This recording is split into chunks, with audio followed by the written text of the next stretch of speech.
بس يا شباب لا يطلع صوت، امي عم تتصل. الو، شو استاذ؟ ناوي تنام برات البيت اليوم؟ امي شوي بس برك مع رفقاتي، يلا شوي وبجي. ما في شوي، 5 دقايق بدك تكون قدامي هون بالبيت. قول لي له قال ابوك اذا ما جيت هلا هو بيعرف شلون يجي يجيبك. سمعت ابوك؟ يعني هيك صار امي؟ ماشي، مع انها ما راح الحق عندي على محل البسه اجيب لك البلوزه اللي كانت عجبتك هذيك المره، كنت اعمل لك اياها مفاجاه. شو؟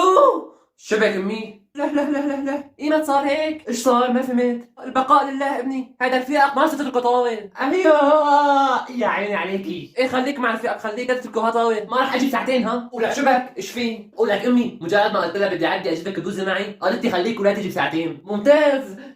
بس عندي سؤال، انت معك حق البلوزه لامك؟ انا مش زعلان، والله انا مش زعلان، اصلا انا حيوان. حبايب اليوم جبت لكم برنامج للتخلص من الفيروسات من الهاتف اول باول، حملوه من اول تاريخ مثبت مجانا.